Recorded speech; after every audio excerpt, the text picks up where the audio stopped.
نحمدہ ونصلی علی رسولہ الکریم۔ قابل صد احترام معلمات و طالبات مدرسہ حلیمہ سعدیہ نسوان، السلام علیکم ورحمۃ اللہ وبرکاتہ۔ آپ لوگوں کو معلوم ہونا چاہیے کہ آج مغرب سے رجب کا مہینہ شروع ہو چکا ہے۔ یہ رجب کا مہینہ ہمارے اسلامی کیلنڈر کے حساب سے کون سا مہینہ ہے، یعنی اس کا نمبر کیا ہے؟ ساتواں مہینہ ہے۔ ماشاء اللہ۔ پہلا مہینہ محرم، دوسرا صفر، تیسرا ربیع الاول، چوتھا ربیع الاخر، پانچواں جمادی الاولیٰ، چھٹا جمادی الاخریٰ، ساتواں رجب۔ تو یہ رجب جو ہمارے اسلامی کیلنڈر کا ساتواں مہینہ ہے، آج مغرب سے شروع ہو گیا ہے۔ تم لوگوں کو اس کے متعلق کچھ بتانا مناسب اور ضروری معلوم ہوا۔ عام طور پر مسلمانوں میں رجب کے مہینے کے تعلق سے بہت ساری باتیں مشہور ہیں، اور ایسے ایسے اعمال مشہور ہیں جن کے کرنے کا شریعت میں حکم نہیں ہے۔ شریعت میں جن کاموں کے کرنے کا حکم نہیں ہے، ایسے کام زیادہ مشہور ہیں، لوگوں کو ایسے کام زیادہ یاد ہیں، ایسی باتیں زیادہ یاد ہیں۔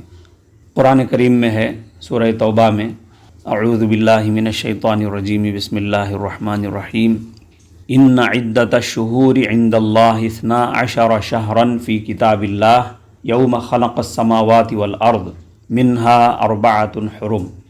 اللہ کے نزدیک سال کے مہینوں کی تعداد، سال کے مہینوں کی گنتی 12 ہے۔ کتنی ہے؟ 12۔ یعنی سال میں 12 مہینے آتے ہیں، 12 سے زائد 13 14 نہیں، 12 سے کم 10 11 نہیں۔ سال کے جملہ مہینے کتنے ہیں؟ 12۔ اور آگے اللہ فرماتے ہیں کہ یہ جو سال کے مہینوں کی تعداد 12 مقرر ہوئی ہے، یہ کب مقرر ہوئی ہے؟ یوم خلق السماوات والارض، جس دن اللہ تعالیٰ آسمان و زمینوں کو پیدا کیے ہیں، اسی دن سال کے مہینوں کی تعداد مقرر کر دیے ہیں۔ حالانکہ یہ چھوٹی معمولی بات ہے، پھر رات دن میں 24 گھنٹے ہیں، یہ کوئی بڑی بات ہے؟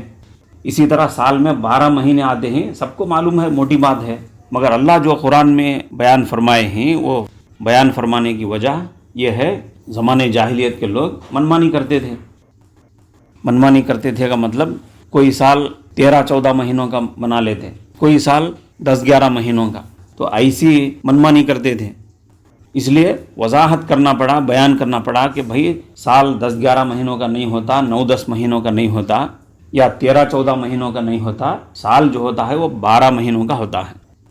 اور عام طور پر جو بات مشہور ہے کہ رجب کی 27ویں تاریخ میں معراج ہوئی ہے، اس کے متعلق بھی آپ لوگوں کو سمجھنا اور یاد رکھنا ضروری ہے۔ معراج کا واقعہ پیش آیا ہے، وہ کون سے مہینے میں پیش آیا، کون سے سال پیش آیا، اس میں کئی اقوال ہیں، 4 5 اقوال ہیں۔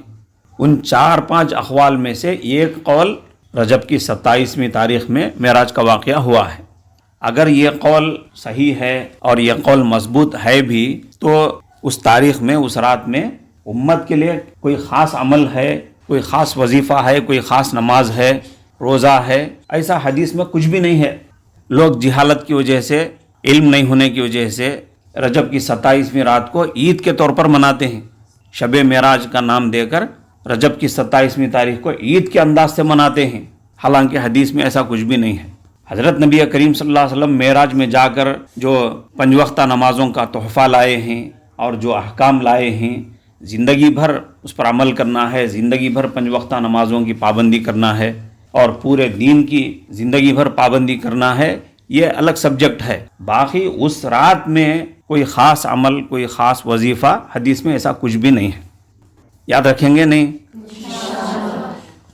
اس لیے کہ ہمارے پڑھنے کا، علم حاصل کرنے کا مقصد کیا ہے؟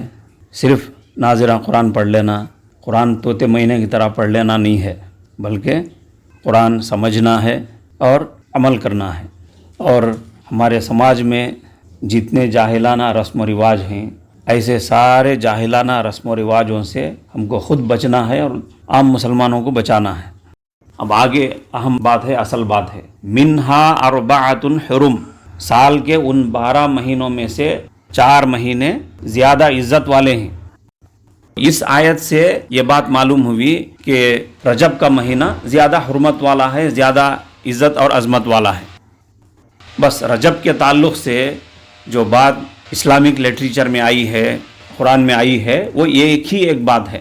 کون سی بات؟ رجب کا مہینہ 4 محترم مہینوں میں سے ایک محترم مہینہ ہے، عزت والا مہینہ ہے۔ باقی اس مہینے میں کوئی خاص عمل ہے، کوئی خاص نماز ہے، کوئی خاص روزہ ہے، ایسی کوئی بات حدیث میں نہیں ہے۔ فلاں دن فلاں تاریخ میں اتنی رکعت نماز پڑھنا ہے، فلاں دن رجب کی فلاں تاریخ میں یہ خاص عمل کرنا ہے، ایسا کچھ نہیں ہے۔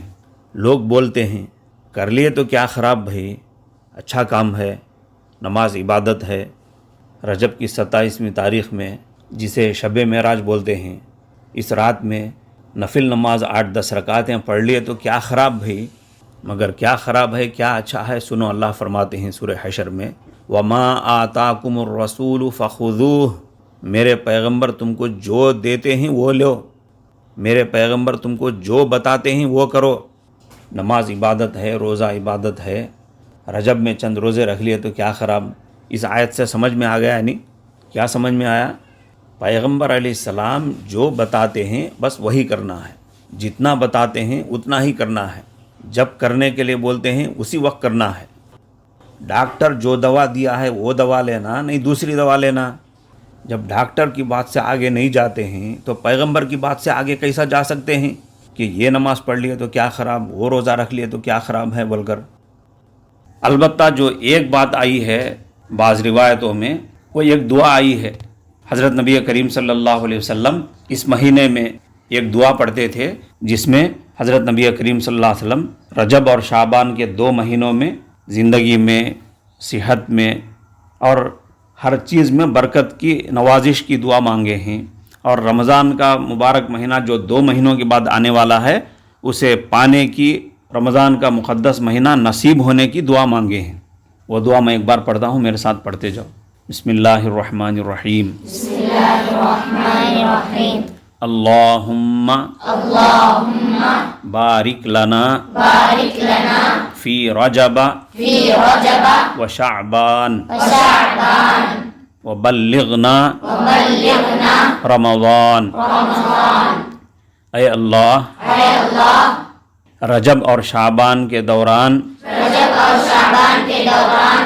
ہماری زندگی میں، ہماری صحت میں ہمارے لیے برکتیں عطا فرما، اور ہمیں رمضان کا مقدس مہینہ نصیب فرما۔ تو خلاصہ کیا ہوا؟ یہ مہینہ حرمت والا ہے، عزت والا ہے، اتنی ہی بات حدیث میں آئی ہے۔ رمضان کا مہینہ عزت والا ہے، حرمت والا ہے، اس کے لیے خاص عمل ہے، روزوں کا خاص عمل ہے، تراویح کا خاص عمل ہے، اعتکاف کا آخری عشرے میں خاص عمل ہے۔ لیکن جو رجب کا مہینہ ہے اس میں کوئی خاص عمل صحیح حدیثوں میں نہیں آیا ہے۔ جب ہم کو اتنی بات معلوم ہوئی قرآن سے کہ رجب کا مہینہ حرمت والا ہے، عزت والا ہے، تو اس کا تقاضا کیا ہے؟ رمضان کا مہینہ حرمت والا ہے، عزت والا ہے، تو اس کے تقاضے سے لوگ کیا کرتے ہیں؟ عام مسلمان کیا کرتے ہیں؟ اس کی عزت میں، رمضان کی عزت میں، اس کی عظمت میں جہاں تک ہو سکے گناہوں سے دور رہنے کی کوشش کرتے ہیں، نیکیاں زیادہ سے زیادہ کمانے کی کوشش کرتے ہیں۔ بالکل اسی طرح رجب کا مہینہ جو مقدس مہینہ قرآن سے معلوم ہوا، اس کا تقاضا یہ ہے کہ اس مہینے میں خاص طور پر گناہوں سے جہاں تک ہو سکے طاقت بھر بچنا، اور جہاں تک ہو سکے نیک اعمال زیادہ سے زیادہ کرنا۔ کریں گے نہیں؟ انشاءاللہ۔ اللہ ہم سب کو کہنے سننے سے زیادہ عمل کی توفیق عطا فرمائے۔ آمین۔ دعا سب کو یاد ہے؟ یاد ہے ماشاءاللہ۔ کون سناتی؟ بسم اللہ الرحمن الرحیم۔ اللہم بارک لنا فی رجب و شعبان وبلغنا رمضان۔ ماشاءاللہ۔ اور کون سناتی؟ بسم اللہ الرحمن الرحیم۔ اللہم بارک لنا فی رجب و شعبان وبلغنا رمضان۔ ماشاءاللہ۔ تو یہ دعا ان الفاظ کے ساتھ اور اس مفہوم کے ساتھ رمضان آنے تک مانگتے رہنا، اپنی دعاؤں کا ایک حصہ بنا لینا۔ بنائیں گے نہیں؟ اللہ ہم سب کو عمل کی توفیق عطا فرمائے. آمین.